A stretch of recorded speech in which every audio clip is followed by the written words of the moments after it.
ሰላም ጤና ይስጥልኝ። እንደምን አላችሁ ክቡራን ቤተሰቦቻችን? ዛሬ ይዘንላችሁ የቀረብነው ስለ ማህሌት ነው። ማህሌት ምን ማለት ነው የሚለውን እናያለን።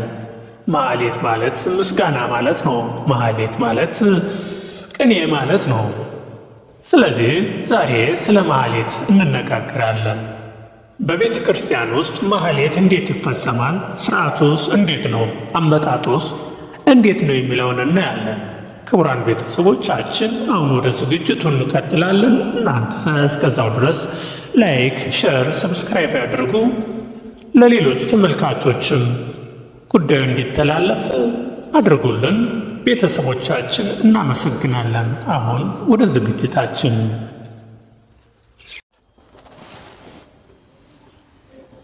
የማህሌት አገልግሎትና የሥነ ሥርዓቱ አፈጻጸም። ማህሌት ማለት ምን ማለት ነው? ማህሌት ማለት ምስጋና ወይም ቅኔ ማለት ነው። በአሁኑ ሰዓት የምናየው የማህሌት አገልግሎት እንዴት ተጀምሮ እንዴት እንደሚፈጸም ወይም በምን ተጀምሮ በምን እንደሚፈጸም ከነ ስነ ስርዓቶች ጭምር ይሆናል። ይኸውም የአገልግሎቱ ተግባር ከመጀመሩ አስቀድሞ በዋዜማው ዕለት አገልጋዮቹን ካህናት የሚሰበስበው ደወል ይደወላል። በደወሉ መሠረት አገልጋዮች ካህናትና መዘምራን ይሰበሰባሉ። እንደየደረጃቸው ቦታቸውን ይይዛሉ። መቋሚያ ይሰጣል። የቤተ ክርስቲያኑ አስተዳዳሪ ወይም በዕድሜ ገፋ ካሉ አበው ካህናት መካከል አንዱ አባት ሥርዓተ ጸሎቱ ወይም አስርቆቱ ይጀመራል ወይም ሥርዓተ ጸሎቱ ይጀመራል። የሚታደለው የኅብረት ጸሎት ታድሎ እንዳበቃ ካህኑ ቅዱስ ይላል። መዘምራኑም እግዚአብሔር ቅዱስ ኃያል ቅዱስ ሕያው ዘሕይወት የሚለውን ቀለም ተቀብለው እስከ ፍጻሜው ያደርሳሉ።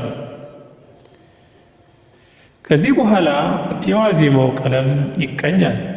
መሪው ይመራል፣ ተመሪው ይመራል።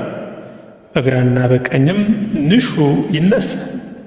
ይህን መሠረት በማድረግ የዋዜማው አገልግሎት እንደ ቤተ ክርስቲያኑ ሥርዓትና ወግ ቅድመ ተከተሉን ጠብቆ ይከናወናል።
የዋዜማው አገልግሎት ሊከናወን የሚችለው ወይም ዋዜማ ሰርክ ስለሚል ከሰዓት በኋላ ባለው ጊዜ ነው።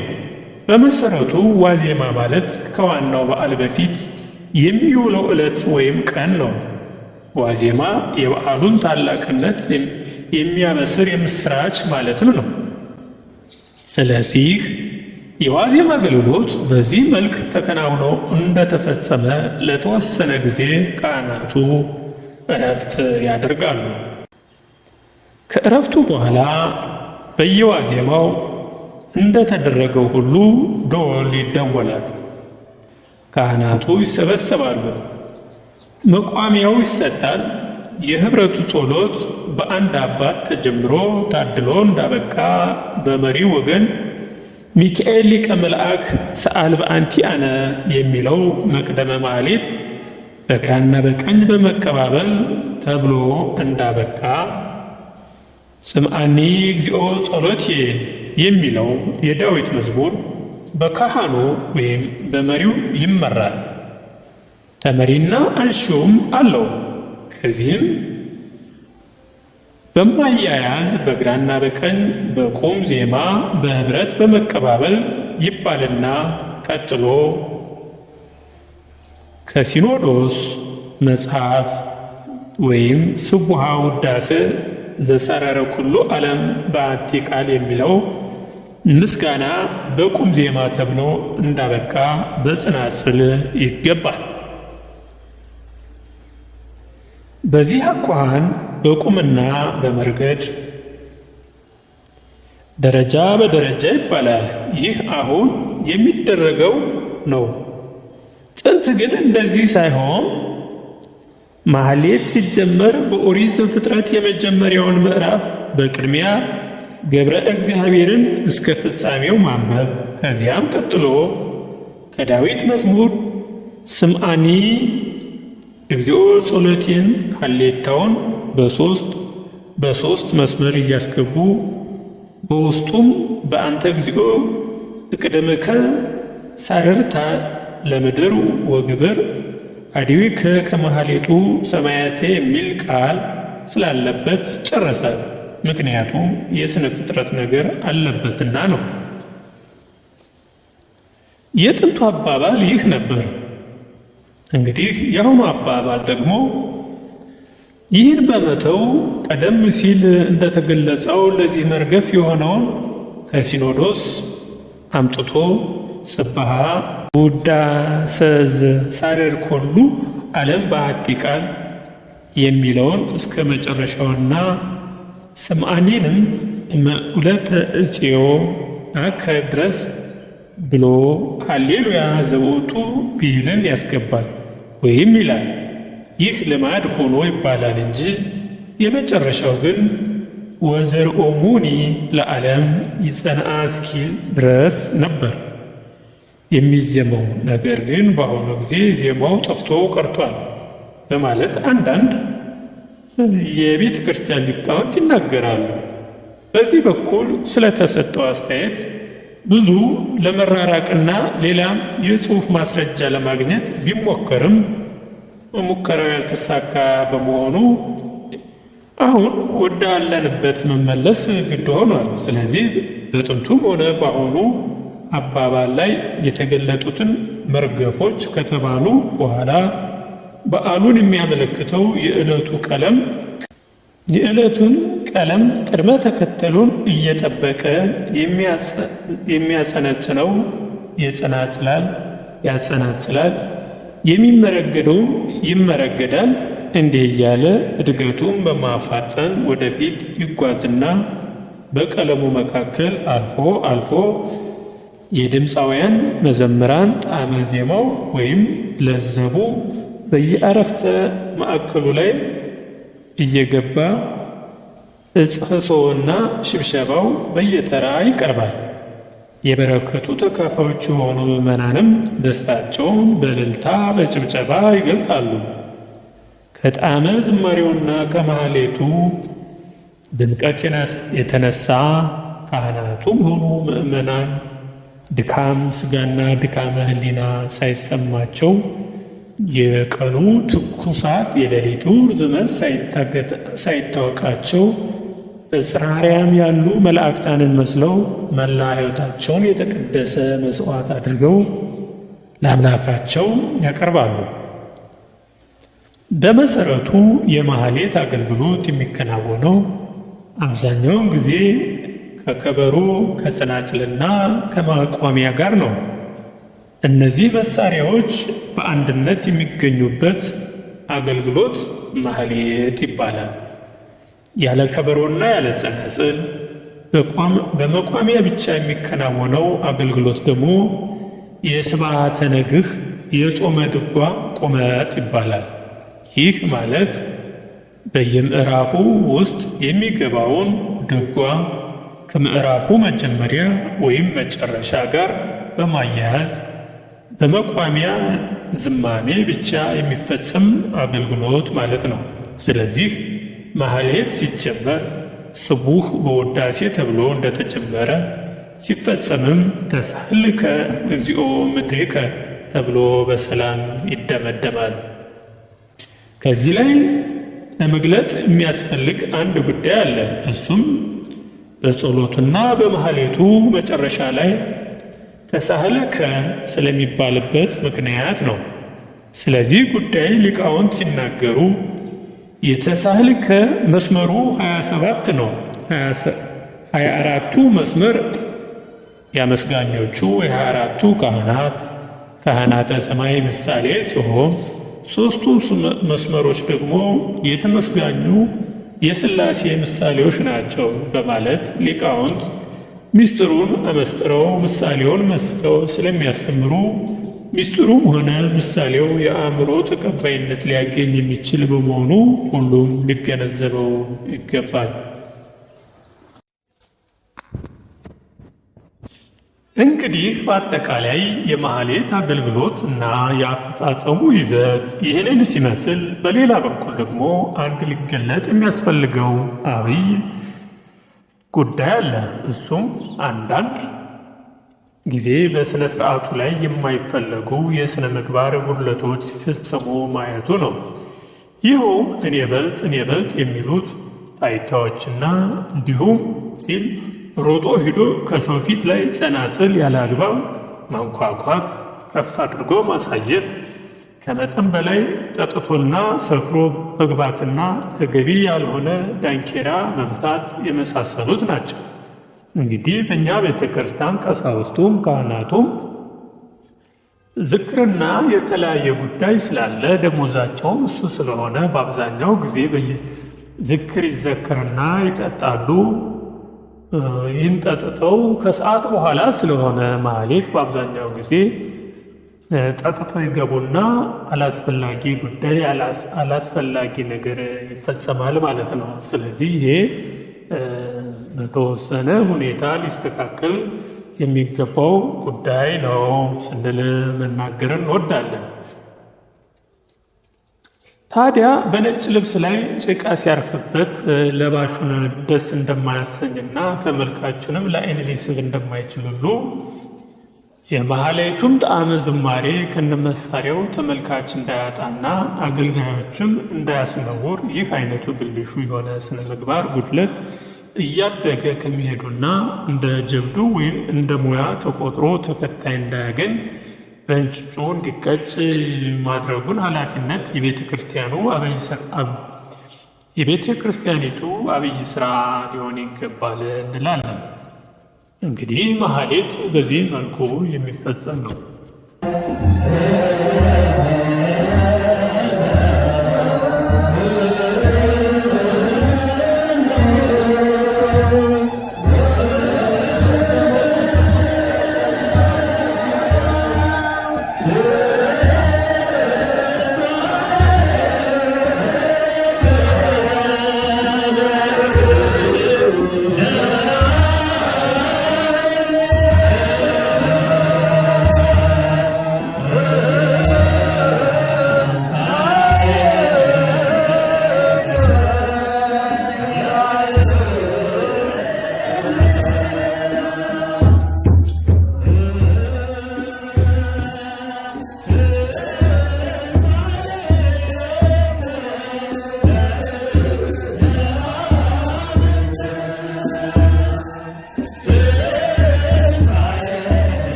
ከሚጠፋ አድርጉ ምዕመናን